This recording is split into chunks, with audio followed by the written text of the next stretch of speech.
महसूल राज्यमंत्री ज्या पद्धतीने पैसे गोळा करतायत किंबहुना धाडी टाकतायत, याच्या संदर्भातले प्रश्न मी आज उपस्थित केला सभागृहात.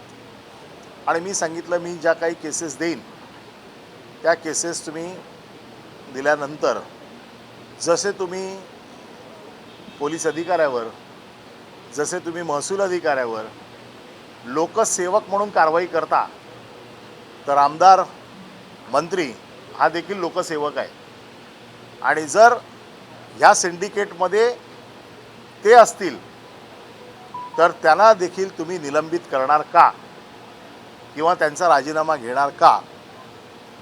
माझा ह्या निमित्ताने मुख्यमंत्र्यांना प्रश्न आहे की मुख्यमंत्र्यांनी उद्या सभागृहात यावं आणि जर मी दिलेले पुरावे त्यांना मान्य झाले तर त्यांनी महसूल राज्यमंत्र्यांचा राजीनामा मी घेईन हे देखील सांगितलं पाहिजे. त्याचं कारण असं आहे, महसूल कॅबिनेट मंत्र्यांना त्याचा राजीनामा घेण्याचे अधिकार नाहीत. मंत्र्यांचा राजीनामा घेण्याचे अधिकार हे फक्त मुख्यमंत्र्यांना आहेत.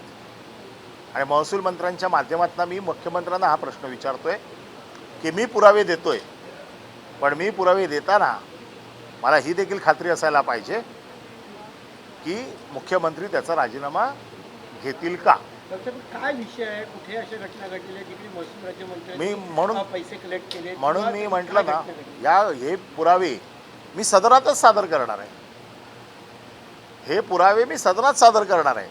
सदनात ज्या वेळेला एखादे पुरावे मी सादर करीन त्याला एक वेगळं महत्त्व आहे.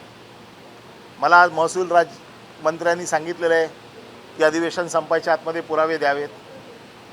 त्यामुळे जे काही पुरावे द्यायचे आहेत ते मी सदनात देईन आणि मी मुख्यमंत्री सदनात असतानाच देईन. कारण ज्यांना जो अधिकार आहे त्यांच्याचकडे दिले पाहिजेत ना. ज्या अथॉरिटीकडे ही पॉवर आहे त्यांच्याकडे देईन मी. आणि त्यांनी मला शब्द दिला पाहिजे की हे जर पुरावे मी दिले, नाही तर पुरावे देतील, चौकशी समिती लावतील, चौकशीचा अहवाल येईल, मग आम्ही बघू, आयोग नेमू. ही उत्तरं नको. मी जे पुरावे देईन ते पुरावे सरसकट असतील, पुराव्याची त्यांनी कारवाई करावी. मी काय म्हटलं, मी म्हटलं जर मी पुरावे दिले तर. मी असं आज म्हटलं का त्यांना आज सस्पेंड करा म्हणून किंवा आज त्यांचा राजीनामा घ्या. मी सांगितलं मी पुरावे देईन, पुरावे दिल्याच्या नंतरची गोष्ट नाही. आणि मी जर पुरावे नाही देऊ शकलो तर त्यांनी माझ्यावर काही कारवाई करावी. जे ती कारवाई करतील त्याला मी सामोरं जायला तयार आहे.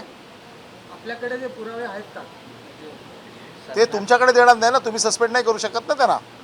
सर, त्यांनी असं म्हटलेलं आहे, जर पुरावे नाही दिले किंवा पुरावे समोर नाही आले तर परत साहेब मी माफी मागितली पाहिजे माझी. मी पुरावे देऊ शकलो नाही तर हा जरतरचा विषय आहे ना. मला मुख्यमंत्र्यांनी सांगावं. मी मुख्यमंत्र्यांना प्रश्न विचारतोय. कधी सादर करा पुरावे सभागृहामध्ये? हे अधिवेशन संपायच्या आतमध्ये त्यांनी मला मुदत दिलेली आहे, 18 तारखेच्या आत. धन्यवाद. एबीपी माझा, उघडा डोळे बघा नीट.